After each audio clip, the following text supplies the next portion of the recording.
Hello dear student, welcome back to Nucleus Edu Centre. चलो आज के सेशन में क्या करने वाले हैं, जेईई मेन 2026 21 जनवरी शिफ्ट 1 का पेपर सॉल्व करेंगे। सारे एमसीक्यूज। पेपर का लेवल क्या था, इजी था, मीडियम था, डिफिकल्ट था। सबसे पहले सारे एमसीक्यूज सॉल्व करते हैं, उसके बाद कंक्लूजन पे पहुंचेंगे कि भाई पेपर इजी था या क्या था। बराबर है, तो बिना टाइम लॉस किए सीधे आगे बढ़ते हैं। पढ़ो फर्स्ट क्वेश्चन, पढ़ो ध्यान से। Potential energy V versus distance x is given by the graph. Rank various region as per the magnitude of the force acting on a particle from high to low. आप यहां पे carefully देखो, graph किसका दिया है, potential energy versus distance का graph. Potential energy versus distance का graph. हाँ, तो हमने पढ़ा था कि भाई कंजर्वेटिव फील्ड में पोटेंशियल एनर्जी का डिस्टेंस के रिस्पेक्ट में डेरिवेशन करेंगे तो उसकी नेगेटिव वैल्यू आपको फोर्स देगी। तो आप यहां पे देख सकते हो, this is the small change in energy and this is the small change in displacement distance. तो ये आपको ग्राफ दिया है u वर्सेस, या v बोला है यहां पे, तो हम u लिखते हैं, u वर्सेस x का। यहां का स्मॉल चेंज मतलब du, यहां का स्मॉल चेंज मतलब dx। तो उन दोनों का ratio, difference of y coordinate to difference of x coordinate, भाई ये तो हो गया स्लोप। ये तो कौन हो गया, स्लोप। तो स्लोप का जो मैग्नीट्यूड होगा वो आपको फोर्स देगा। तो सिंपल चीज हो गई कि जहां पे स्लोप ज्यादा होगा वहां पे फोर्स ज्यादा होगा। तो आप यहां पे देख पाओगे कहां पे आपको स्लोप सबसे ज्यादा दिख रहा है, तो भाई सबसे ज्यादा स्लोप AB पे है, तो AB का सॉरी BC पे है, तो आपको यहां पे सबसे ज्यादा फोर्स BC का मिलेगा। उसके बाद कौन आएगा, A to B आएगा। उसको फॉलो कौन करेगा, D to E फॉलो करेगा। और सबसे कम स्लोप आप देख पाओगे किसका है, CD का। सिंपल बच्चों, तो आपका आंसर ऐसा कौन है यहां पे फॉलो करेगा आपको, फोर्थ वाला। सही। Next second, a gas based geyser heated water flowing at the rate of 5 liter per minute from 27 degrees centigrade to 87 degrees centigrade. The rate of consumption of gas is blank gram per second. एक second में कितना gas burn हो रहा है वो हमको गिनना है। The take heat combustion of gas is this. इसका मतलब क्या हुआ कि आप 1 ग्राम गैस बर्न करोगे तो इतनी एनर्जी रिलीज होगी, जिसको हम L डिनोट कर देते हैं, L। Okay, and the specific heat capacity of water S is given this much. समझो बच्चों कि ये एक गैस गीजर है, इसके अंदर पानी भरा हुआ था, नीचे से हमने एक गैस की बोतल रख दी और फिर गैस जलाया। चलो मान लो कि गैस यूज हुआ mg। वाटर यहां पे पर मिनट दिया है, पर मिनट, लेकिन हम यहां पे मास पकड़ के चलेंगे। उसका वॉल्यूम है 5 लीटर, और वाटर के लिए आपको पता होना चाहिए कि 5 लीटर वही उसका 5 kg मास होता है। डेंसिटी से मल्टीप्लाई करोगे तो होगा, तो ये हमको तो वाटर का हमको मास दिया है 5 kg। उसका टेम्परेचर कितना राइज हुआ, 60 डिग्री सेंटीग्रेड। देखो 27 to 87 हो रहा है। उसी स्पेसिफिक हीट आपको दी है। जो गैस है वो 1 ग्राम पर ग्राम कितनी एनर्जी देगा, 5 × 10⁴ जूल पर ग्राम, ये हमको दिया है। सही है बच्चों, तो एक काम करेंगे, पर केजी हम इसको गिनेंगे तो 5 × 10⁷ जूल पर केजी हो जाएगा। सही है। चलो अभी देखते हैं कि यहां पर गैस कितना यूटिलाइज हुआ, mg। 1 ग्राम गैस कितनी एनर्जी देता है, इतनी। तो टोटल एनर्जी आपको मिली होगी इतनी, और ये एनर्जी किसने गेन की, वाटर ने, और जिसके कारण वाटर का टेम्परेचर इंक्रीज हुआ। तो हम यहां पे फॉर्मूला लिख सकते हैं ms डेल्टा टी। ओके बच्चों, तो mg is equal to mw s delta T upon l। चलो वाटर 5 kg, ये आपको 4200 दिया है। टेम्परेचर का राइज था 60 डिग्री सेल्सियस, और R आपके पास है 5 × 10⁷। तो यहां पर 5 कट हो जाएंगे, बस उसको ऐसे ही रहने दो। ये आपको मिलेगा mg, जो भी आया वो। सही है, चलो ऐसे ही रहने दो, कोई प्रॉब्लम नहीं है। हमको रेट गिनना है भाई, इतना गैस जो यूटिलाइज हुआ वो तो 1 मिनट में हुआ, हमको पर सेकंड चाहिए, पर सेकंड। तो इसको 60 से डिवाइड कर देंगे, तो 60 से डिवाइड कर देंगे तो क्या आएगा, 4200 × 60 अपॉन 10⁷ डिवाइडेड बाय 60। चलो 60 निकल गया, तो इसको ठीक से लिखेंगे तो 4 200 इंटू 10⁻⁻7 kg पर सेकेंड। लेकिन हमको केजी में नहीं करना है, हमको ग्राम में करना है। तो इसको हम क्या करेंगे बच्चों, 3 पॉइंट कवर करेंगे तो -4 ग्राम पर सेकेंड, और 4 पॉइंट कवर कर लेंगे तो बैठेगा 0.42 ग्राम पर सेकेंड। कहाँ पर है ऐसा आंसर? फोर्थ। ये तो एनसीईआरटी टेक्स्ट बुक के बेस्ड ही है। Next, a conducting circular loop of area 1 meter square is placed perpendicular to the magnetic field which varies as B is equal to sin 100t Tesla. If the resistance of loop is this 100 ohm, then the average thermal energy dissipated in loop in one period, एक time period में पूछा है कितने joule. Simple बच्चों, हमको सबसे पहले तो ये फाइंड करना पड़ेगा कि ईएमएफ कितना जनरेट हो रहा है।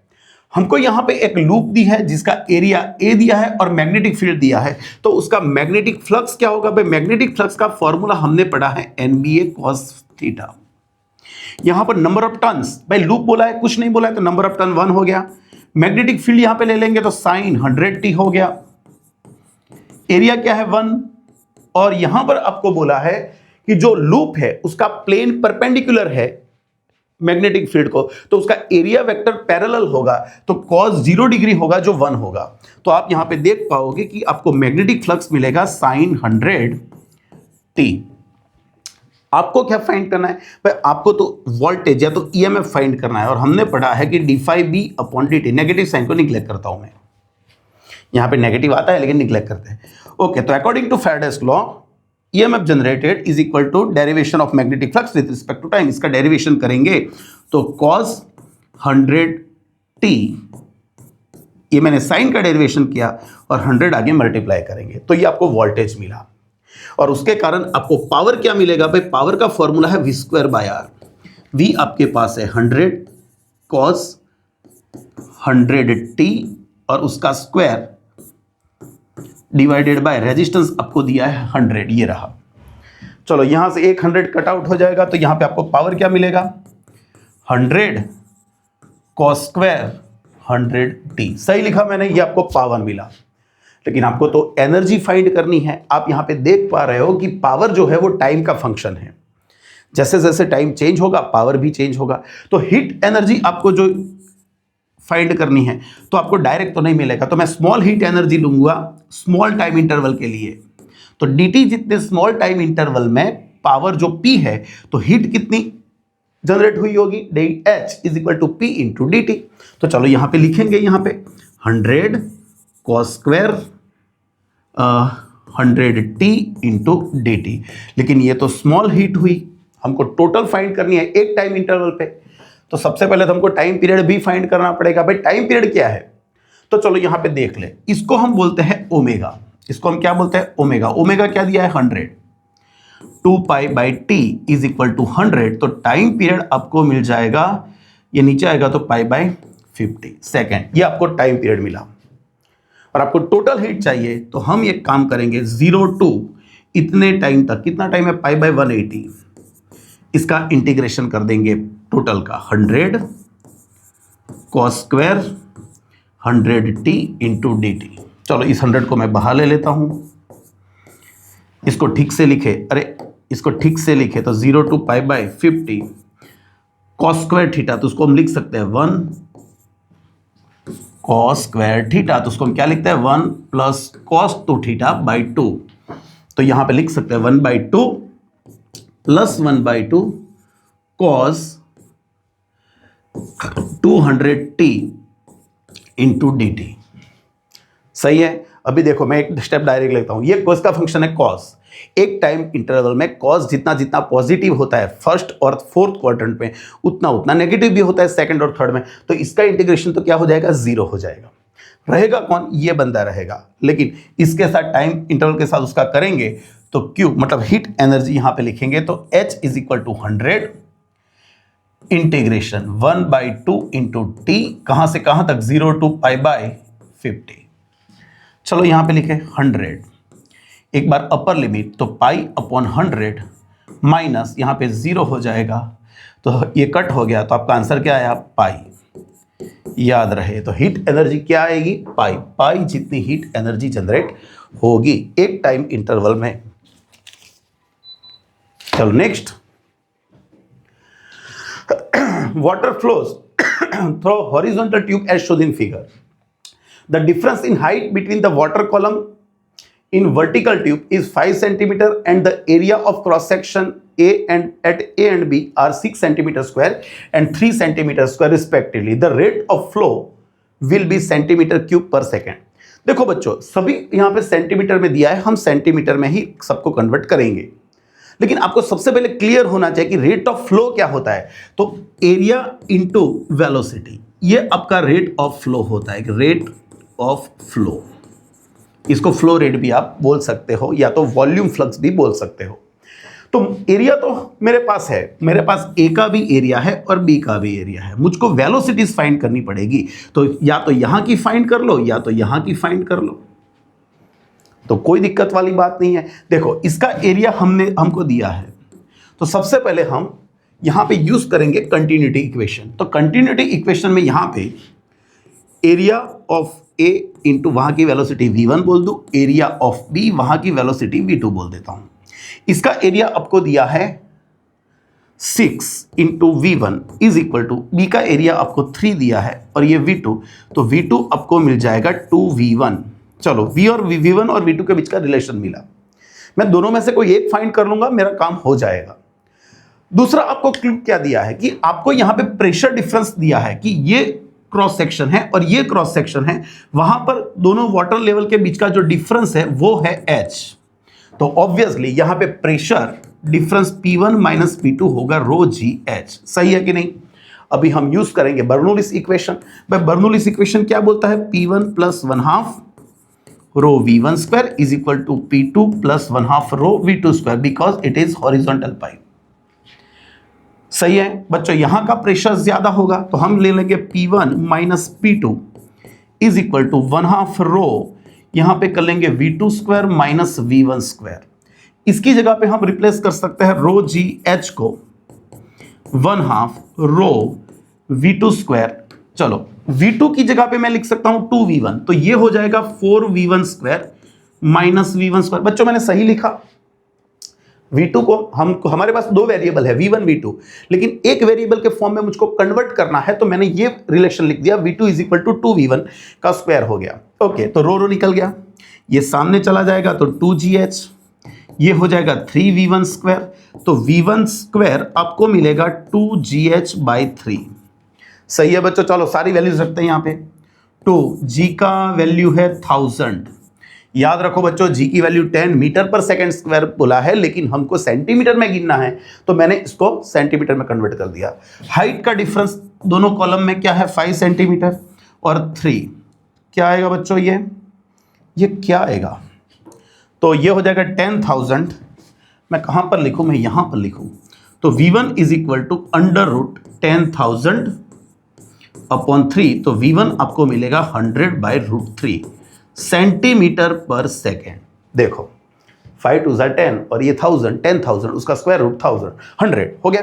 चलो अभी फ्लो रेट, भाई फ्लो रेट क्या था, flow rate is equal to A into V. कौन सा एरिया लूं, भाई कोई भी चलेगा, लेकिन हमने V1 फाइंड किया तो मैं यहां का एरिया लूंगा, एक ए वाला एरिया वो है 6 और V1 आपके पास है 100 बाई रूट 3। ये करोगे आप तो 200 रूट 3 मिल जाएगा बच्चों, क्योंकि 6 is equal to 2 into 3, root 3 से ऊपर रूट 3 कट जाएंगे, सही है, तो 200 रूट 3 वाला आंसर आएगा। पर यहाँ पर तो ऑप्शन नहीं दी दिया है। चलो बच्चों देख लेना अंदर ऑप्शन होंगे, शायद मैं लिखना भूल गया यहाँ पे, 200 सेंटीमीटर क्यूब पर सेकेंड वाला जो होगा वो यहाँ पे आंसर होगा। Next, in the experiment the values of spring constant were measured, K1 is this and K2 is this. If the springs are connected in parallel, then the percentage error in equivalent spring constant हमने पढ़ा है in series parallel है बच्चों।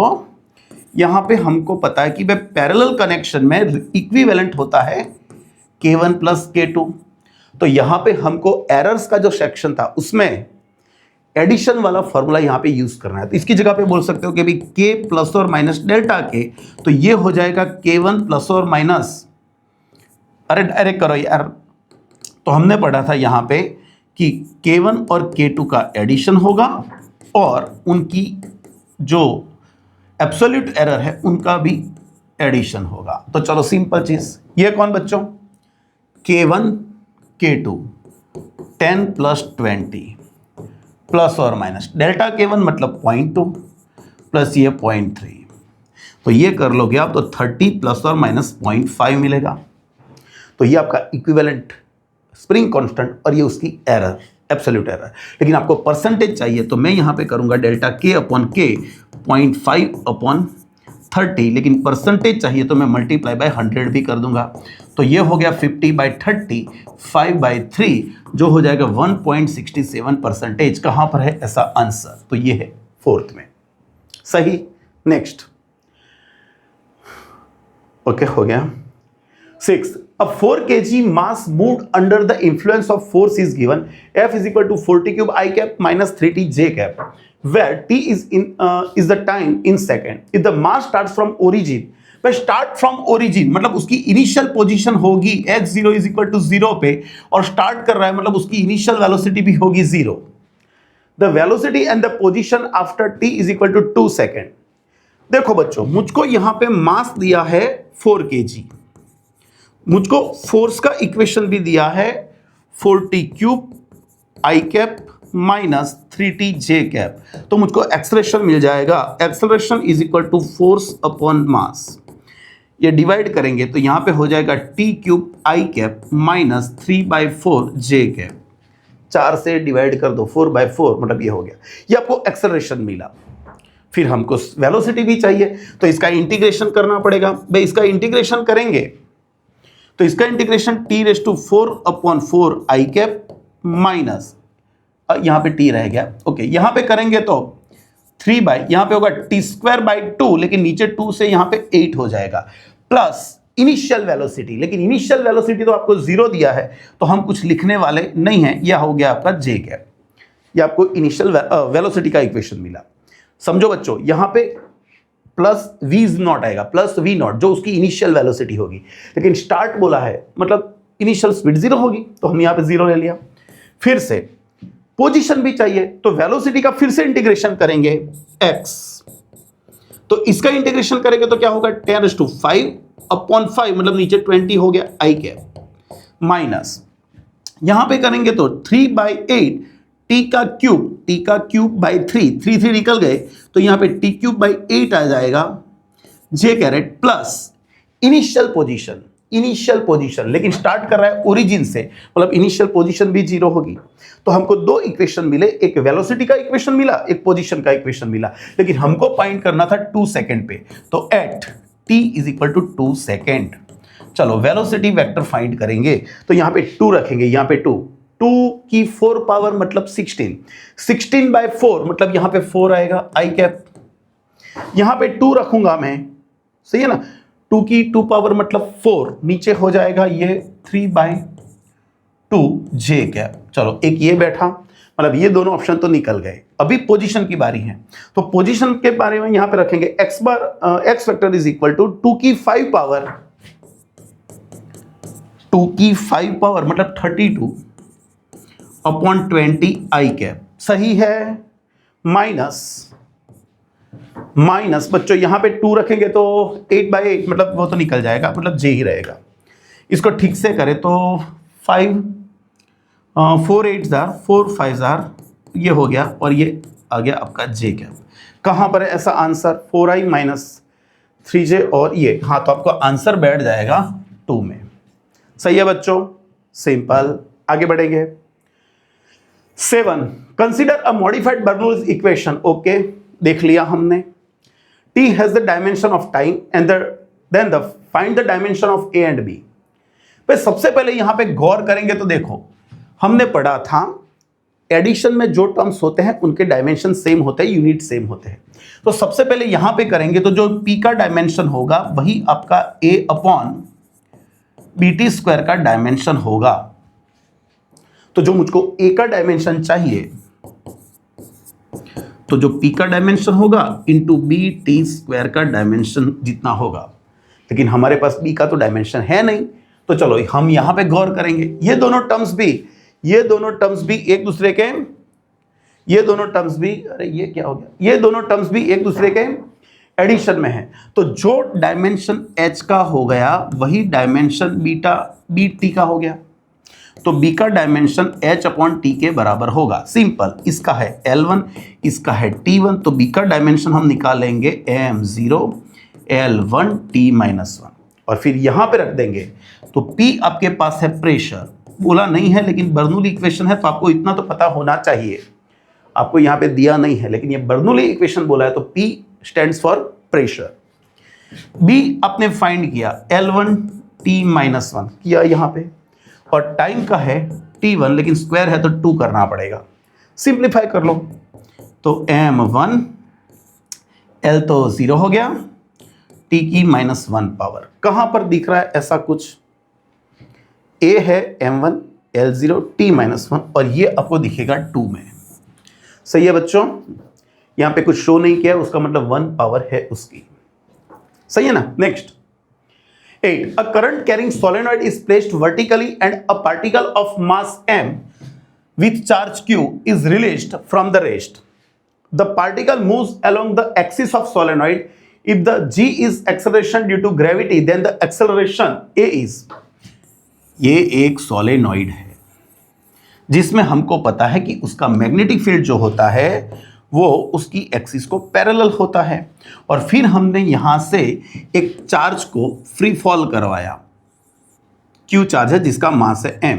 Simple भाई, इस पे एक acceleration लगेगा ग्रेविटी का और उसके कारण ये नीचे जाएगा। क्यों? क्योंकि ग्रेविटेशनल फोर्स लगने वाला है mg, तो यही उसका एक्सेलरेशन होगा। अभी कोई बोलेगा सर मैग्नेटिक फोर्स नहीं लगेगा। भाई हमने पढ़ा था कि मैग्नेटिक फोर्स का फॉर्मूला है QVB sin थीटा।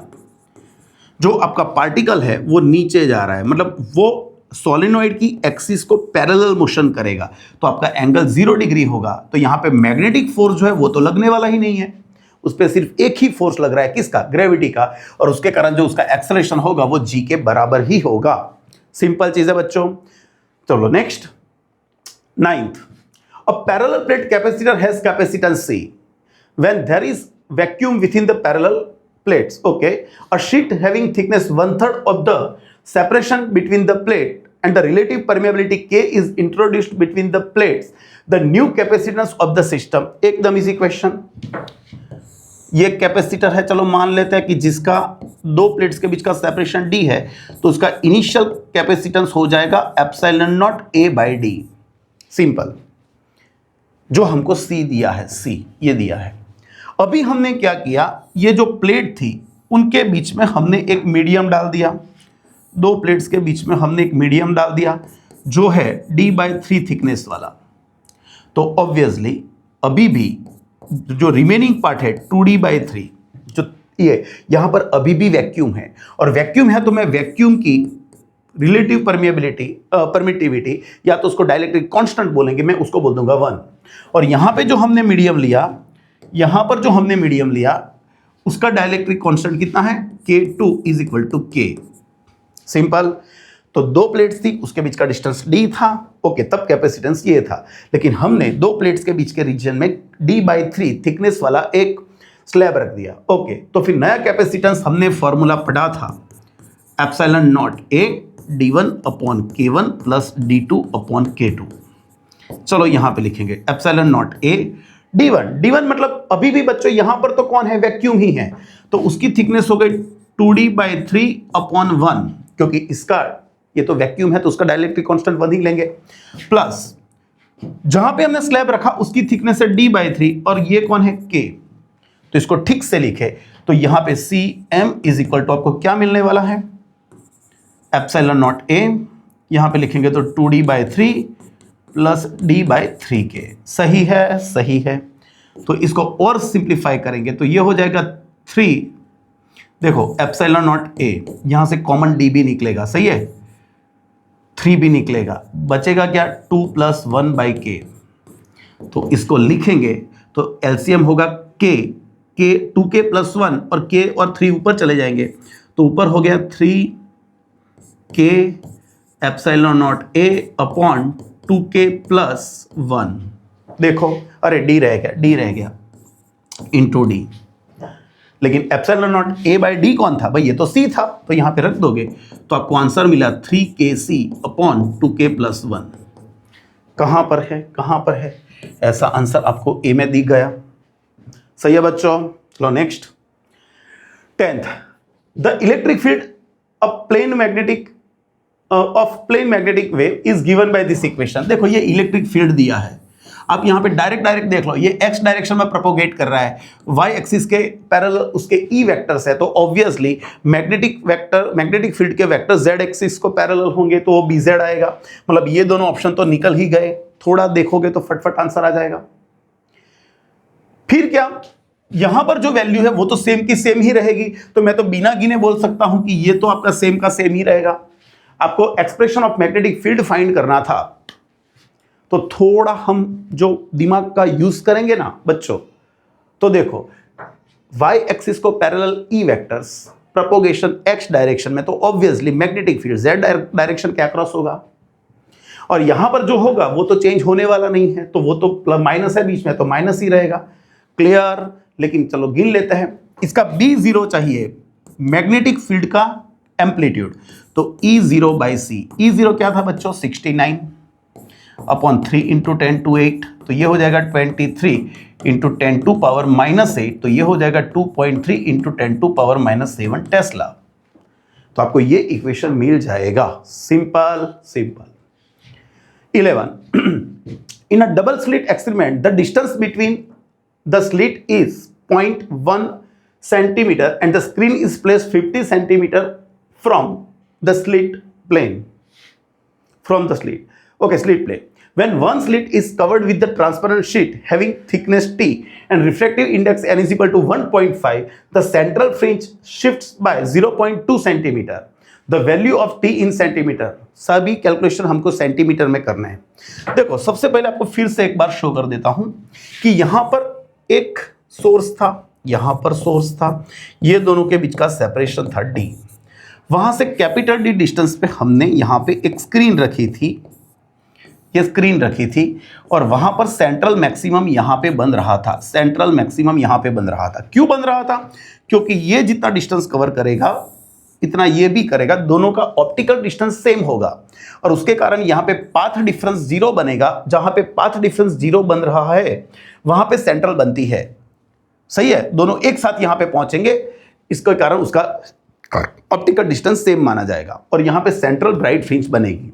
लेकिन बच्चों हमने क्या किया, किसी एक प्लेट जो थी, एक सोर्स था, उसके पाथ में हमने एक स्मॉल क्या रख दी, शीट रख दी, जिसकी थिकनेस कितनी है T और उसका रिफ्रैक्टिव इंडेक्स कितना है N। तो ऑब्वियसली इसका रिफ्रैक्टिव इंडेक्स तो स्पेस से ज्यादा है, तो सिंपल इसको यहां पहुंचने में अभी थोड़ा और ज्यादा टाइम लगेगा, तो दोनों एक साथ यहां पे नहीं पहुंचेंगे, तो उनके बीच का ऑप्टिकल डिस्टेंस सेम हो जाएगा, तो पाथ डिफरेंस सेम नहीं होगा। जो हमने सीट रख दी तो इसको यहां पहुंचने में टाइम थोड़ा ज्यादा लगेगा, इसको कम लगेगा, मतलब दोनों का ऑप्टिकल डिस्टेंस सेम नहीं होगा, तो यहां पे कुछ पाथ डिफरेंस जनरेट हुआ।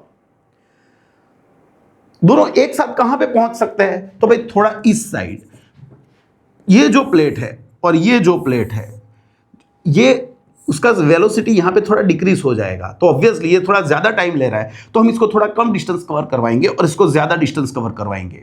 तो हो सकता है कि वो दोनों यहां पे जाके फिर से एक साथ पहुंचेंगे। जब एक साथ पहुंचेंगे उसका मतलब सिंपल हो गया, क्या कि सेंट्रल मैक्सिमम जो पहले यहां पर थी इनिशियली, वो सेंट्रल मैक्सिमम फाइनल यहां पे जाके बनने वाली है, तो ये दोनों के बीच का शिफ्ट हुआ x। सही है, हमने पूरे थियरी में पढ़ा है कि भाई पाथ डिफरेंस क्या होता है, xd/d। पाथ डिफरेंस क्या होता है, xd/d। लेकिन जब आप किसी एक स्लिट के पाथ में आप कोई शीट एक स्लिट के पाथ में या तो एक वेव के पाथ में आप स्लिट रखोगे, तो इसका ऑप्टिकल डिस्टेंस होता है nt, और उतना ही इसका डिस्टेंस होगा t, तो दोनों के बीच में पाथ डिफरेंस होता है nt - t। हाँ, तो यहां पे करेंगे तो xd/d is equal to n-1 into T को सब्जेक्ट बना देंगे, तो xd/d इंटू n-1। हमको थिकनेस गिननी है। चलो x कितना है बच्चों देख लो, 0.2 जितना शिफ्टिंग हुआ, सेंटीमीटर में है, सबको सेंटीमीटर में रखेंगे। स्लिट आपको दिया है 0.1, कैपिटल D ये 50 सेंटीमीटर अवे है, और ये रिफ्रैक्टिव इंडेक्स आपका 1.5 है, 1.5 माइनस 1 तो ये 0.5 हो जाएगा। सही है बच्चों, सही है, सही है। तो ये कुछ 50 20 मतलब एक काम करें, ऊपर नीचे 2 से मल्टीप्लाई करेंगे, नहीं नहीं नहीं नहीं 0.4। चलो एक काम करता हूं मैं, 225 मतलब 8 वाला कुछ आंसर आएगा, 8 वाला कुछ आंसर आएगा। देखो ऊपर 2 है, नीचे 25 होने वाला है, तो 200/25 कर दो तो 8 हो जाएगा। तो यहां पर 8 वाला एक ही ऑप्शन है, तो आपका आंसर ये आएगा। जो नहीं आ रहा है तो फिर इसको ऐसे करो भाई बच्चों, कोई प्रॉब्लम नहीं, इसको लिख सकता हूं 2 × 10⁻²। ये 0 इसको दे दूंगा मैं, ये 0 इसको दे दूंगा, तो यहाँ पे 25 आ जाएगा। सही है, इसको कट करेंगे तो यहाँ पे 0.08 आएगा और फिर पावर सेट कर लो, हो जाएगा। नेक्स्ट 12th पढ़ो, तो 12th क्या है? 12th कौन है बच्चों? A light wave described by E is equal to 60 sin 3 × 10⁻15t plus sin 12 × 10⁻15t in SI unit falls on a metal surface of work function 2.8 eV. The maximum kinetic energy of ejected photoelectron is approximately in eV. एक simple चीज, यहां पे आप wave equation देख सकते हो। देखो यहां पे 2 फ्रीक्वेंसी दी है, एक ये वाली और ये वाली, 2 फ्रीक्वेंसी है हमारे पास। एक ω1 आपको दी है 3 × 10⁻15 हर्ट्ज और दूसरा आपको दिया है 12 × 10⁻15 हर्ट्ज। यही है ना, 15 ही है शायद, ओके। अरे हर्ट्ज नहीं, ये रेडियन पर सेकेंड में होगा। तो हमको फोटो इलेक्ट्रिक एमिशन करना है, तो हम कौन सी वाली प्रीफर करेंगे जिसकी फ्रीक्वेंसी ज्यादा होती है? तो मैं यहाँ पे इसकी फ्रीक्वेंसी ν2 वाली करूंगा, तो वो हो जाएगा ω/2 ω/2π।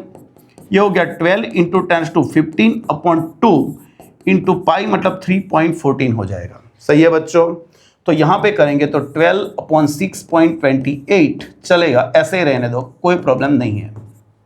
सही है बच्चों, चलो इसकी एनर्जी गिन लेते हैं। इतनी फ्रीक्वेंसी होगी तो फोटोन की एनर्जी क्या होती है? hν। h आपका है 6.625 × 10⁻34। न्यू आपने गिना, ये रहा 12/6.28 × 10⁻15। सही है बच्चों, सही है। इसको अप्रोक्सीमेटली कुछ करोगे, देखो एग्जैक्टली तो काउंट नहीं कर पाओगे लेकिन फिर भी हम कर लेते हैं। इसको करोगे तो यहाँ पे 1 पॉइंट समथिंग आएगा और ये 12 × 1 = 12, तो 12 के अराउंड कुछ आएगा, 12.5 कर देता हूं मैं अप्रोक्सीमेटली × 10⁻19 जूल। ये आपको फोटोन की एनर्जी मिली। इसी को आप 1.6 × 10⁻19 से डिवाइड करोगे तो ईवी में कन्वर्ट हो गया। ये क्या होगा बच्चों? चलो मैं यहाँ पे मान लेता हूँ एनर्जी आ जाएगी 125/16 कर लेते हैं, तो ये अप्रोक्सीमेटली 16 8 × 128, ये 8 के अराउंड कुछ आएगा, 8 ईवी के अराउंड। ओके, तो एक फोटोन की एनर्जी इतनी हो गई और आपका जो वर्क फंक्शन था वो 2.8 था। तो आपको फाइंड करना है मैक्सिमम काइनेटिक एनर्जी के मैक्स, तो वो हमको पता है फोटोन की एनर्जी माइनस वर्क फंक्शन। ये आपको मिला 8 - 2.8 क्या आएगा? ये 4.8 के आजू बाजू कुछ आने वाला है, 4.2 3 नहीं 5.2 के आजू बाजू कुछ आएगा, 5.2 सॉरी 5.2 ईवी जैसा आएगा। उसके नजदीक वाला कोई है तो दिख लो, ओके चलेगा, तो आपका आंसर बैठ जाएगा 1। Okay that's it. 13 an alpha particle with energy 7.7 mega eV is bombard on thin gold foil. The closest distance of nucleus it can reach is meter. ये तो टेक्स्ट बुक का न्यूमेरिकल है। Atomic number दिया है, ये value दी है भाई। हमको पता है कि जो गोल्ड फॉइल थी उसका Z कितना था? 79 उसके न्यूक्लियस का। यहां से हमने अल्फा पार्टिकल को इंसिडेंट करवाया जिसका चार्ज Q1 कितना था? 2e। इसका चार्ज Q2 कितना होगा बच्चों? 79e, क्योंकि इसमें 79 प्रोटॉन्स होंगे। जब ये मैक्सिमम क्लोज उसके पहुंचेगा तो ये डिस्टेंस r ले लेते हैं। इसके पास इनिशियल काइनेटिक एनर्जी थी, जब ये हेड ऑन कॉलिजन करेगा तो जब ये डिस्टेंस ऑफ क्लोजेस्ट अप्रोच पे पहुंचेगा तो उसकी काइनेटिक 0 हो जाएगी and it is totally converted into potential energy. तो हम यहाँ पे लिखेंगे kinetic is equal to potential, negative sign को निग्लेक्ट करेंगे। तो ये हो गया 7.7 मेगा ईवी। इसको लिखेंगे तो K Q1 Q2 upon R0। R0 को हम बोलेंगे distance of closest approach. Okay, तो R0 को सब्जेक्ट बनाएंगे। चलो, K की value 9 into 10 to 9, 79 into 2 into E की 1.6 इंटू 10 टू पावर माइनस 19 की 2 पावर हो जाएगी, अपॉन 7.7 मेगा मतलब 10 टू 6 और ईवी मतलब 1.6 इंटू 10 टू पावर माइनस 19। ये वाला एक कट हो जाएगा। चलो, यहां पर अभी इसका जुगाड़ करना पड़ेगा। ये 79 है, तो बच्चों इसको मैं अप्रोक्सीमेटली 10 बोल दूं। चलो 10 बोल देता हूं, चलेगा। ये क्या हो गया 3.2 और ये करूंगा तो मैं यहाँ पे आंसर अप्रोक्सीमेटली लिखूंगा कि 30 के आजू बाजू कुछ आएगा, अप्रोक्सीमेटली 30। बच्चों कैसे, ये 3.2 1.6 इंटू 2 मतलब 3.2 और उसको मल्टीप्लाई बाय 9 करेंगे तो 27 और 1.8 2.27 प्लस 1.8 29 के आजू बाजू कुछ आएगा, 29 आएगा शायद। मैं अप्रोक्सीमेटली कर रहा हूँ बच्चों, ये एग्जैक्ट नहीं है लेकिन ध्यान रखना। ओके, ये हो गया आपका 10 टू 11, ये 10 है मतलब ये 10 टू 10 हो गया, 10⁻10 माइनस 9 बचेंगे, ये हो गया माइनस 15। सही है, इसको एक पॉइंट कवर कर लोगे तो ये शायद आपका बैठ जाएगा, ए वाला आंसर बैठ जाएगा मेरे हिसाब से। तो ये आंसर बैठना चाहिए, देख लेना एक बार ध्यान से, बराबर है। Next 14, a uniform rod of mass m and length l suspended by means of two identical extensible light string as shown in figure. Tension in one string immediately after the other string is cut is g is acceleration due to gravity। एकदम simple चीज समझो, ये rod यहां पे लटक रहा था, ये एंड है ऐसा मान लो, ये एक एंड है, ये दूसरा एंड है, एंड पे हमने लटकाया हुआ है। यहां से सडनली हम क्या करने वाले हैं बच्चों, हम सडनली ये कट, हम अरे अरे अरे अरे अरे अरे हम इसको यहां से कट करने वाला है। ये मैंने कट कर लिया, चलो कट कर लिया मतलब मैंने वाइट शो कर दिया, मतलब समझो कि यहां पे सपोर्ट है ही नहीं। अभी ये पूरा यहां से क्या करेगा, ये भाई साहब यहां से घूमने का ट्राई करेंगे। हमको पूरा मास उसका सेंटर ऑफ मास पे कंसिडर करना है और ये भाई साहब यहां से घूमने का ट्राई करेंगे। इसमें टेंशन है T, यहां से वेट लग रहा है mg और मैं बोल देता हूं कि सपोज इसका लीनियर एक्सेलरेशन a है। इसका लीनियर एक्सेलरेशन जैसे ही हमने कट किया, मान लो दोनों स्ट्रिंग हम कट कर लेते, दोनों स्ट्रिंग्स कट कर लेते तो वो g एक्सेलरेशन से नीचे गिरता, ग्रेविटेशनल एक्सेलरेशन से। लेकिन हमने तो एक ही स्ट्रिंग यहां पे कट की है तो उसका एक्सेलरेशन तो कुछ अलग ही होगा, तो हमने बोल दिया a। तो चलो देख लेते हैं। तो ये हो गया आपका इक्विलिब्रियम करेंगे तो mg minus T is equal to ma, हमने पढ़ा है। नीचे के फोर्स इज अब माइनस ऊपर के फोर्स, सभी फोर्सेस का addition is equal to ma। तो नीचे जा रहा है तो mg को पॉजिटिव लेंगे, minus T is equal to ma। तो हमको t को फाइंड करना है तो t हो गया mg माइनस ma, तो t हो जाएगा m into g minus a। सही है, यहां तक तो पहुंचे।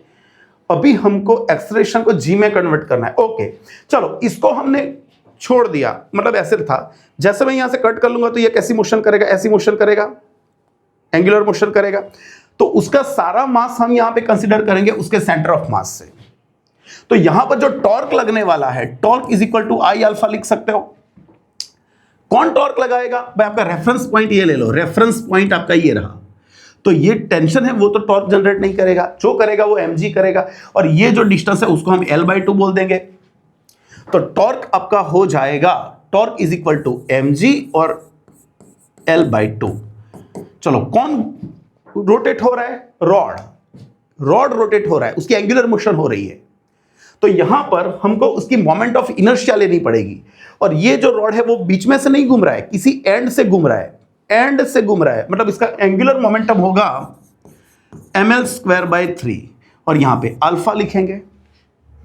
तो बच्चों आपको यहां पे mm निकल जाएगा, एक l निकल जाएगा, तो अल्फा आपको मिलेगा 3g/2l मिलने वाला है। सही है बच्चों, सही है। लेकिन इसको भी हमको एंगुलर एक्सेलरेशन में लाना है। ओके, तो एंगुलर एक्सेलरेशन होता है अल्फा इंटू आर, लेकिन आर की जगह पे हम लिखने वाले हैं L/2, क्योंकि जिस पॉइंट से वो घूमेगा वो L/2 दूरी पे होगा।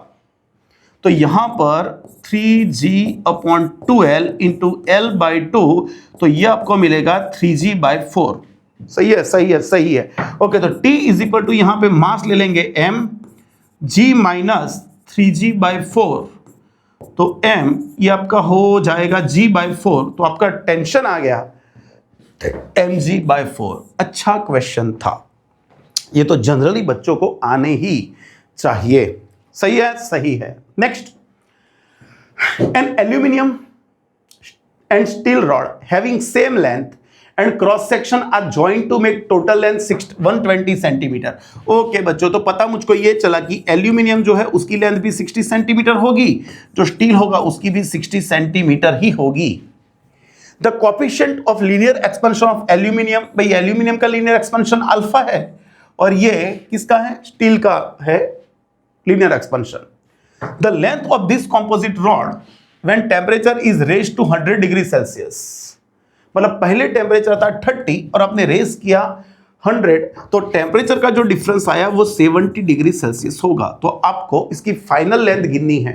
भाई मैं तो एक ही चीज जानता हूं कि final length is equal to पहले की जितनी फाइनल होगी दूसरे की जितनी फाइनल होगी।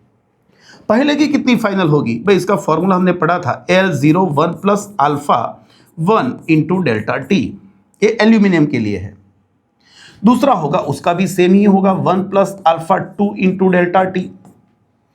तो एक काम करेंगे बच्चों, L0 सब में से कॉमन ले लेंगे, ये दोनों का एडिशन होगा तो 1 प्लस 1 मतलब 2 हो जाएगा, प्लस ये दोनों का एडिशन होगा तो alpha 1 plus alpha 2 into delta T हो जाएगा। रखो सारी वैल्यू, मिल जाएगा सिंपल 2, अरे सॉरी बच्चों, L0 बाहर है। L0 कितना है? 120। अरे नहीं 60 लेना पड़ेगा ना, किसी एक का ही है। L0 तो किसी एक का ही है तो वो तो 60 ही लेना पड़ेगा। 2 प्लस अल्फा 1 प्लस अल्फा 2, इसको देख पाओगे तो ये 10 टू पावर -6 है और ये 10 टू पावर -5 है, तो इसको हम ऐसे लिख सकते हैं 12 इंटू 10 टू पावर -6। सही है, तो फिर ये दोनों का एडिशन करेंगे तो 36 इंटू 10 टू पावर -6, और टेम्परेचर डिफरेंस कितना है? 70 है, शायद 70 है, तो ये आंसर बैठ जाएगा। सही है ना बच्चों? देख लो एक बार फिर से, ये आपका 1.2 है लेकिन वहां पे पावर -6 है, यहाँ पे -5 है, इसलिए मैंने इसको 12 कर दिया और -6, और फिर आपको करना है अल्फा 1 प्लस अल्फा 2, तो ये 12 और 24 मतलब 36 हो जाएगा। ओके बच्चों, तो ये हो गया 120 प्लस ये अंदर मल्टीप्लाई होगा 60 multiply by 36 multiply by 70 multiply by 10 to power -7, क्या जोल है यार, 120 मल्टीप्लाई बाय ये होगा 4200 मल्टीप्लाई बाय 36 हो जाएगा। तो 2 0 पहले कर लेते हैं, 42 इंटू 36 कर लेते हैं। चलो बच्चों क्या होगा, 0 6 12, सही है ना? अरे यार जगह भी नहीं छोड़ी मैंने यहाँ पे। 42 इंटू 36 करेंगे ना बच्चों तो 0, ये 126 हुआ, 12 यहाँ पे 1 करेंगे ये 25 हो जाएगा, तो यहाँ पे 2 1 5 2 इंटू 10 टू पावर -6, तो यहाँ पे 1, अरे ये बीच में प्लस आएगा ना, बीच में यहाँ पे प्लस आएगा। ओके, तो 120 प्लस 0.25, ओहो हो, अरे मेरे हिसाब से तो यही बैठ रहा है, फिर और क्या करें।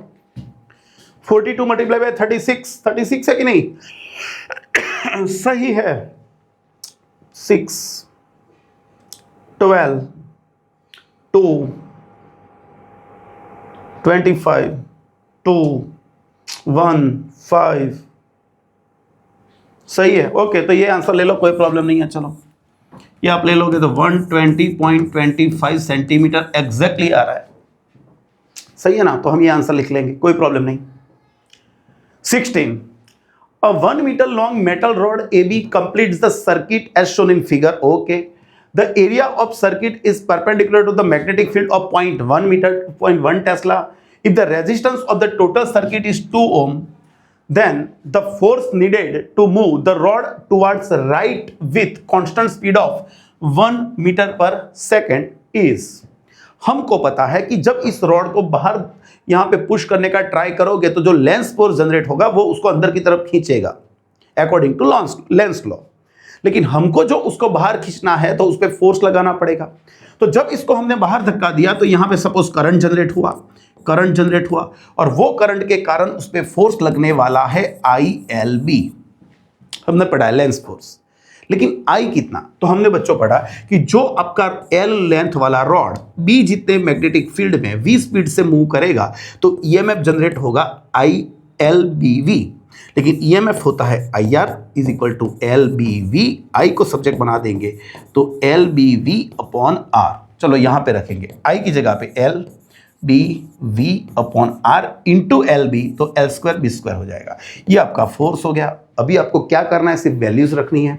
लेंथ कितनी है बच्चों, लेंथ है 1 का स्क्वायर, मैग्नेटिक फील्ड क्या है 0.1 का स्क्वायर, वेलोसिटी क्या है, स्पीड है 1.5 और रेजिस्टेंस आपको दिया है 2।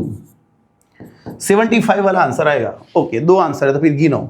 ये हो गया 0.75 इंटू 10 टू पावर -2, तो एक पॉइंट और कवर करेंगे 7.5 इंटू 10 टू पावर -3 न्यूटन। कहाँ पर है 7.5 इंटू 10 टू पावर -3 न्यूटन, सही है ना। ये -1 का स्क्वायर मतलब 0.01 10 टू पावर -2 हो जाएगा। चलो next 17 the given circuit works as. Theory background clear होना चाहिए। ये आपका है नॉर गेट शॉर्ट, जो नॉर गेट है उसको आपने शॉर्ट कर दिया है तो यही पूरा गेट बन जाएगा आपका नॉट गेट। ये कौन बन गया बच्चों, नॉट गेट। सिमिलरली ये भी कौन बन गया, नॉट गेट। अभी यहां पर देखोगे तो ये भी कौन बन गया, नॉट गेट, लेकिन इस नॉट गेट को इसके पीछे चिपका दिया है, इसके पीछे चिपका दिया है तो ये नॉट इसको खा जाएगा। तो आपकी सिंपल फिगर अभी ये हो जाएगी, आपकी सिंपल फिगर अभी ये हो जाएगी। ये आपका नॉट गेट हो गया, ये आपका नॉट गेट हो गया यहाँ पे A से B और ये आपका आउटपुट, ये नॉट गेट बन गया। तो यहाँ से जो A निकलेगा, यहाँ से जो A निकलेगा यहाँ पे नॉट A होगा, यहाँ पे जो B निकलेगा वो यहाँ पे नॉट B होगा और फिर ये और गेट आपका है तो यहाँ पे नॉट A और नॉट B। तो आपको फाइनल आउटपुट मिलने वाला है नॉट A और नॉट B, लेकिन हम इसको डी मॉर्गन अप्लाई करेंगे तो ये बन जाएगा A एंड B का होल नॉट, मतलब ये नैंड गेट हो गया। कौन सा गेट हो गया, नैंड गेट। सिंपल आना चाहिए। 18 two strings having linear densities μA is equal to this and μ2 is this. Length LA and LB are given respectively, are joined. Free ends of A and B are tied to rigid supports C and D respectively, creating a tension 500 in the wire, Newton in the wire. Two identical pulses sent from C to D, C and D ends takes time T1 and T2 respectively to reach the joint. The ratio of T1 to T2. चलो मान ले कि ये A है और यहाँ पे C है, यहाँ पर लेंथ अलग अलग हो सकती है, ये B है, यहाँ पे D है। यहाँ से एक पल्स जनरेट किया, उसको यहाँ जाने में कितना टाइम लगेगा भाई, उसको यहाँ से यहाँ पे पहुँचना है तो डिस्टेंस कवर करना पड़ेगा एक ही लेंथ जितना। यहाँ से जो पल्स जनरेट किया उसको यहाँ से यहाँ पे पहुँचना है तो B की लेंथ कवर करनी पड़ेगी। यहाँ पर जो जाएगा वो A की स्पीड से जाएगा, यहाँ पर जाएगा वो B की स्पीड से जाएगा। दोनों में टेंशन सेम है तो फिर हमको पता है कि भाई time is equal to what, time is equal to distance upon speed. Distance हो गया लेंथ जितना, हम बाद में आता है यहाँ पे, पहले देख लो। डिस्टेंस मतलब स्ट्रिंग की लेंथ जितना हो गया। टाइम मतलब क्या हो गया भाई, स्पीड का फॉर्मूला हमने पढ़ा था v is equal to √t by mu, सही है। तो √t बाय म्यू, तो हम इसको लिख सकते हैं t is equal to √μ/t into l। Tension दोनों में सेम है तो हम यहाँ पे टाइम को प्रपोर्शन में लिखना है तो लिख सकते हैं √μ इंटू l। सिंपल बच्चों, म्यू, दोनों की लीनियर चार्ज मास डेंसिटी अलग अलग है, दोनों का लेंथ अलग अलग है। अभी टाइम चाहिए तो T1/T2, तो यहाँ पे स्क्वायर रूट में μ1/μ2 इंटू यहाँ पे L1/L2। चलो μ1 कौन है बच्चों, μ1 कौन है, तो 2 इंटू 10⁻⁻⁴। पावर तो वैसे निकल ही जाने वाली है, लेकिन मैं लिखता हूँ 4 इंटू 10⁻⁻⁴। L1 लेंथ है आपके पास 2.5 और ये है आपकी 1.5, सही है। चलो ये नीचे हो जाएगा √2 और ये हो जाएगा 5/3, 5/3 होगा ना, 25/15, 5 5 5 3 ओके सही है। तो T1/T2 is equal to 5/3 into √2, 1/√2 होता है, क्या होता है 0.707 होता है, तो ये 1.67 इंटू 0.707 119 जैसा कुछ आएगा, 1.19 जैसा कुछ, मतलब आपका आंसर ये बैठ जाएगा, बाकी आंसर है ही नहीं। देखो बच्चों, इसको मैं अप्रॉक्सीमेटली 1.7 मान लेता हूँ और इसको मैं 0.7 मान लेता हूँ। 17 7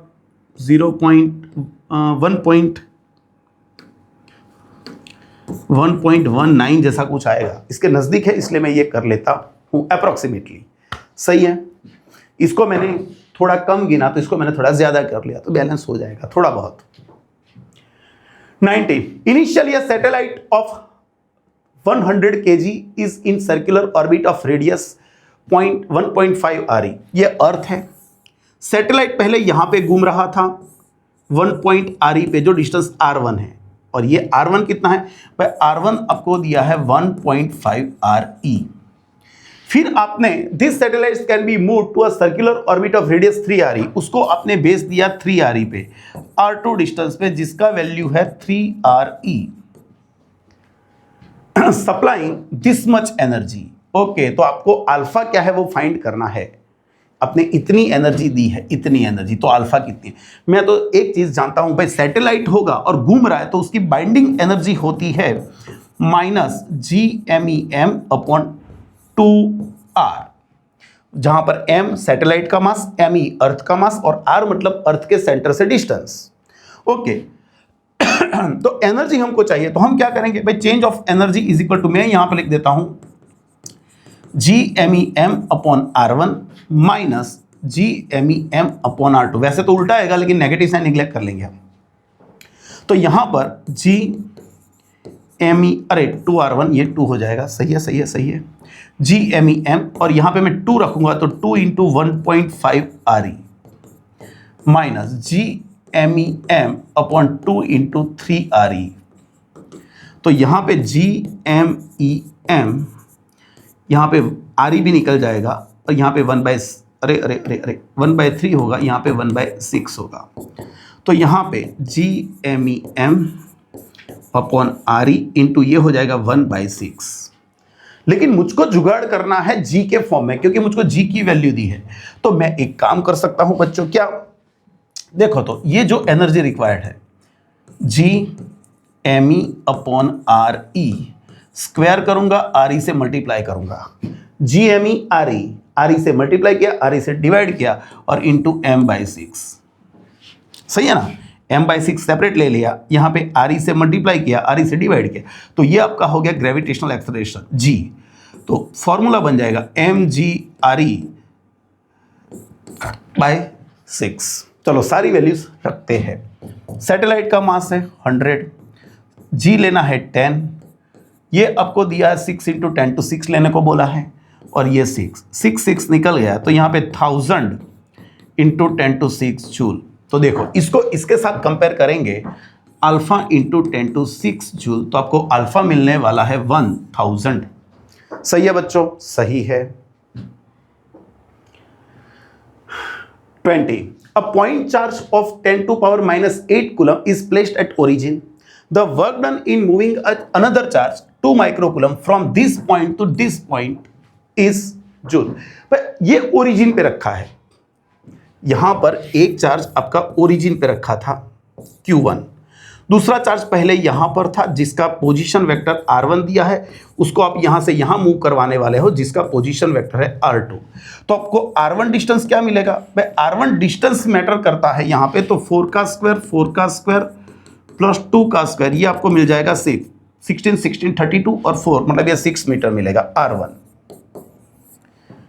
और दूसरी बार जब आप उसको यहां पे लेके गए तो उसका पोजीशन वेक्टर 2 2 1 है, तो ये 2 का स्क्वायर प्लस 2 का स्क्वायर प्लस 1, तो ये हो जाएगा 3 मीटर। मतलब समझ लो बच्चों कि पहले ये 6 मीटर पे था और फिर आपने उसको भेज के 3 मीटर पे ला दिया। तो वर्क डन क्या होगा भाई, हम तो एक ही चीज जानते हैं, work done is a change in potential energy. Work done is equal to change in potential energy. Potential energy का चेंज मैं लिखता हूं k q1 q2 upon R1 minus k q1 q2 upon R2। वैसे आपको बच्चों पता होना चाहिए कि W is equal to minus delta U, लेकिन माइनस और चेंज हम लेते हैं फाइनल माइनस इनिशियल, लेकिन मैंने माइनस को मल्टीप्लाई कर दिया अंदर और जो इनिशियल है उसमें से मैं फाइनल माइनस करने जा रहा हूं। और ये प्लस माइनस को छोड़ दो यार, चलो माइनस करोगे तो कोई प्रॉब्लम नहीं। k q1 q2 यहां पे रखेंगे 1 upon R1 minus 1 upon R2। k की वैल्यू 9 इंटू 10 टू 9। एक चार्ज आपके पास है 10 टू पावर माइनस 8, दूसरा चार्ज आपके पास है 2 इंटू 10 टू पावर माइनस 6, और पहले जो था वो कितने डिस्टेंस पे था 6 है ना, तो 6 माइनस यहाँ पे नेगेटिव लिया है मैंने, चलेगा, नेगेटिव वैल्यू नहीं है, सिर्फ वैल्यू चाहिए हमको। तो यहाँ पे हो जाएगा क्या बच्चों 9 इंटू 2 इंटू 10 टू माइनस 5, और ये आपका 1/6 होने वाला है। 18 3 वाला आंसर आएगा, तो 30, ये क्या हुआ 3 इंटू 10 टू पावर माइनस 5 आया। ओके 6 करना है तो 1 0 करवा के इसको कर सकते हो, सही है सही है। 21 A collimated beam of light of diameter 2 mm is propagating along x-axis. Okay, the beam is required to be expanded in a collimated beam of diameter 14 millimeter using system of two convex lens. Okay, if the first lens has focal length this much 40 millimeter, then the focal length of second lens. Okay, मेरे हिसाब से ये हो रहा है कि भाई यहां पर एक बीम आ रहा है, छोटा छोटा बीम है, पतला पतला नैरो बीम, लेकिन उसको हमको बड़ा बीम कर देना है, बड़ा वाला बीम कर देना है। इस बीम को इतने में हमको स्प्रेड करना है, तो हम यहां पे यूज करेंगे बच्चों, क्या यूज करेंगे, हम यहां पे यूज करने वाले हैं दो कॉन्केव लेंस, कॉन्वेक्स लेंस। मैं एक कॉन्वेक्स लेंस यहां पे रखूंगा, तो यहां से जो रेज जाएंगे वो ऐसे हो जाएंगे, ऐसे हो जाएंगे, लेकिन ये जो है वो पैरेक्सियल नहीं रहे, वो यहां पे कन्वर्ज हो रहा है, मतलब स्ट्रेट नहीं जा रहा है। तो इनको वापस हमको पैरेक्सियल करना है, तो मैं काम करूंगा यहां पे इनके पाथ में एक और लेंस रख दूंगा, तो यहां से जो रेज आए ये वापस यहां से पैरेलल हो जाएंगे। तो मैंने दो लेंस यूज किए, इसके पाथ पे एक लेंस रख दिया जो कन्वर्ज करेगा, फिर आगे बढ़ेंगे उसको वापस उसको पैरेक्सियल करने तो एक और लेंस रख दिया, तो ये पैरेक्सियल थे और यहां पे कन्वर्ज हुए, मतलब ये इसकी फोकल लेंथ होगी f1, और ये यहां पर जाके यहां से पैरेक्सियल हो रहा है, तो सिंपल ये उसकी फोकल लेंथ होगी f2। तो ये फर्स्ट लेंथ की फोकल लेंथ, ये सेकंड लेंथ की फोकल लेंथ। इसका डायमीटर आपको दिया है भाई, ये डायमीटर आपको दिया है 2 mm, ये है आपका 2 mm, और इसको आपके स्प्रेड करके बना दिया 40 mm ये वाला। चलो मैं यहां पे बोलूंगा, सिंपल चीज है यार यहां पे, कि ये एंगल आपका सेम रहेगा, ये एंगल आपका सेम रहेगा, और angle is equal to arc upon radius. Angle क्या होता है, आर्क अपॉन रेडियस यूज कर सकते हो फॉर स्मॉल एंगल्स, थीटा। चलो यहां पे थीटा बोलेंगे तो उसके ऑपोजिट कौन है 2, और उसकी रेडियस हम क्या बोल सकते हैं f1, और वही चीज इसके लिए बोले तो इसकी ऑपोजिट कौन है 14, और ये होगा f2।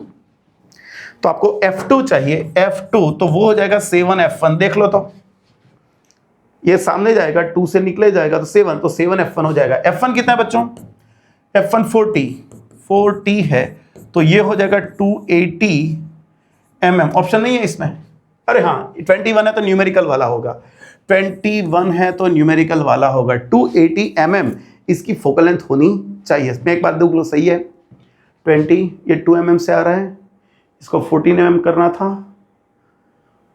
ओके ये 40 था, ओके सही है सही है सही है सही है। Next 22. Two identical thin rods of mass capital M kg and length L meter are connected as shown in figure. Moment of inertia of the combined rod system about the axis passing through the point P and perpendicular to the plane of rod is x by 12 ml square kg. The value of x is, इस axis के about पूछा है भाई। ये दो rod है same लेकिन ऐसे कनेक्टेड है। ये रॉड मास m लेंथ l, मास m लेंथ l ऐसे कनेक्टेड है। और किस एक्सिस के about moment of inertia find करना, तो ये एक्सिस के अबाउट, ये परपेंडिकुलर होगी, ऐसे P में से पास होगी और परपेंडिकुलर होगी। उसको मैं ठीक से ड्रॉ करूं तो ऐसे ड्रॉ कर सकता हूं, थोड़ा 3D ख्याल आएगा तो ऐसे। और मुझको समझ रहे हो बच्चों, थोड़ा देखो मेरा ड्राइंग थोड़ा खतरनाक होता है लेकिन आपको समझना तो पड़ेगा।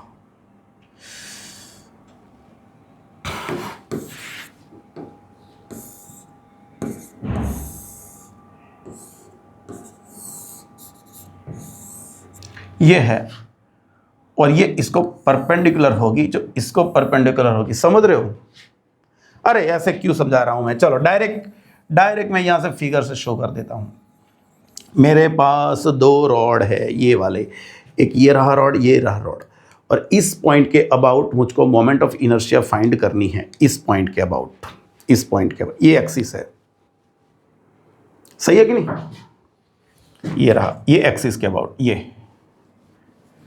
तो यहां पर दो रॉड बन गए, तो इसके लिए मोमेंट ऑफ इनर्शिया यहां से जो पास होगी उसके कारण इसका मोमेंट ऑफ इनर्शिया I1 क्या होगा, ml स्क्वायर बाई 12 होगा। ये इस पॉइंट के अबाउट होगा। ये जो रॉड है इसका इसके अबाउट क्या होगा, तो ये रॉड का, ये फर्स्ट वाला बोल देता हूं, ये सेकंड वाला बोल देता हूं। तो ये जो रॉड है उसका समझ ले तो बच्चों, तो आपको इसको अकॉर्डिंग टू फाइंड करना है।